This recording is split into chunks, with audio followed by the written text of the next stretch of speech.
আমরা নিজেদের স্বার্থ নিয়ে এতটাই ব্যস্ত যে এখানে দেশের কি হলো, মানুষের কি হলো, এগুলো চিন্তা করার আমাদের সময় নেই। যে ফলটা প্রত্যাশা আমরা করছি, এই ফলটার দিকে আমরা যেতে পারবো কিনা। তারপর আসলে আমরা আমাদের জায়গা থেকে বিশ্বাস করি যে সৃষ্টিকর্তা অবশ্যই আমাদের জন্য চ্যালেঞ্জ যেমন রেখেছেন, এই চ্যালেঞ্জ থেকে উতরে যাওয়ার পথও রেখেছেন, যার উদাহরণ আসলে এই 2024-এর ছাত্র জনতার অভ্যুত্থান।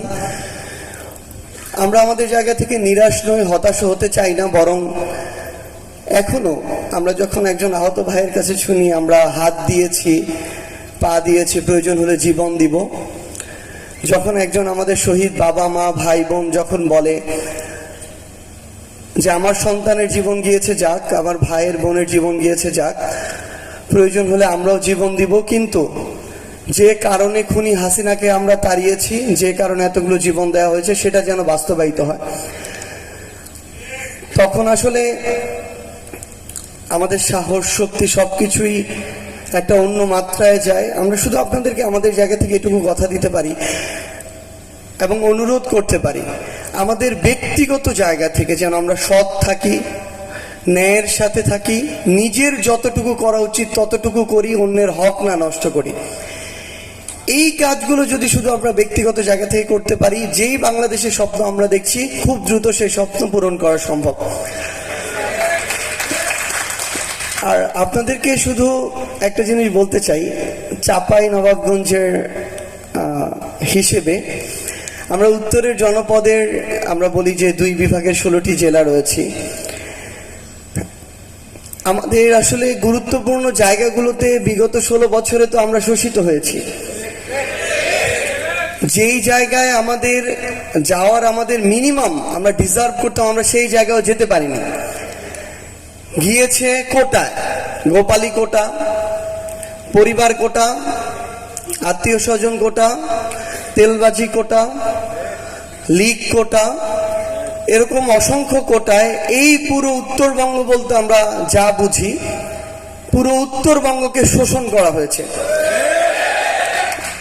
এই খুনি শেখ হাসিনা 15 সালের পরে শুরু করে ঢাকা থেকে তার বাড়ি অভিমুখী যে এক্সপ্রেসওয়ে বানিয়েছে, সেটা নিয়ে আমাদের আপত্তি নেই, কিন্তু সেই খুনি হাসিনা ঢাকা থেকে উত্তরবঙ্গমুখী যে 4 লেনের রাস্তার কার্যক্রম আজকে থেকে 1 যুগ আগে শুরু করেছে, সেটা এখন পর্যন্ত শেষ করেনি। তো আমরা উত্তরবঙ্গের মানুষ, এটা তো ছোট একটা উদাহরণ। আজকে দক্ষিণের একটা পৌরসভা যে বাজেট পেয়েছে, উত্তরের একটা জেলা সে বাজেট পায়নি অর্থনৈতিক উন্নয়নে। আজকে আপনার বিভিন্ন নামে একটা পরিবারের আত্মীয় স্বজন এবং এমনকি ওই পরিবারের শ্বশুর বাড়ির যত আত্মীয় স্বজন ছিল, তাদের নামেও বাংলাদেশে অসংখ্য ইনস্টিটিউট হয়েছে। কিন্তু আপনি দেখবেন এই উত্তরের জনপদের 3টা প্রতিষ্ঠিত বিশ্ববিদ্যালয় নেই পুরো উত্তরের জনপদে। পুরো উত্তরের জনপদে একটা মেডিকেল বিশ্ববিদ্যালয় নেই, যেটার কারণে আপনার ঢাকা আসতে হবে না। পুরো উত্তরের জনপদে এখন পর্যন্ত এরকম একটা ইকোনমিক জোন করা হয়নি, যেই জোনগুলো আসলে ওই নির্দিষ্ট একটা জেলাকে কেন্দ্র করে হয়েছে। তো আমরা তো শোষিত হয়েছি। এখানে যেমন কিছু সংকীর্ণ সীমাবদ্ধ চিন্তা ভাবনার খুনিদের দায় ছিল, আমরা আবার নিজেদের কিছু দায়কে এড়াতে পারি না। আমরা যেন আমাদের জায়গা থেকে নিজেরা নিজেদের প্রতিপক্ষ না হয়ে উঠি।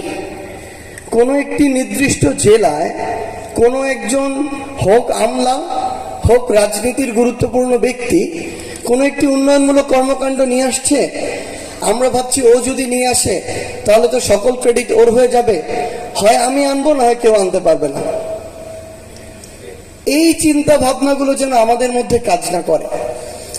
আমার পুরো উত্তরের জনপদের নির্দিষ্ট একটা জায়গায় নির্দিষ্ট কোনো একটা প্রতিষ্ঠান পুরো উত্তরের জনপদের পরবর্তী সকল জেনারেশনকে প্রভাবিত করবে।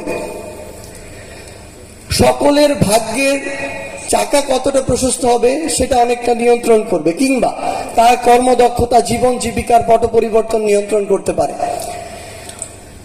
সেই জায়গা থেকে আমরা অন্তত যখন আমার এই উত্তর কিংবা চাপাই এই পার্সপেক্টিভ আসবে, আমরা যেন ব্যক্তিগত কিংবা ছোট্ট গোষ্ঠীগত স্বার্থগুলোকে উপেক্ষা করার মানসিকতা দেখাই।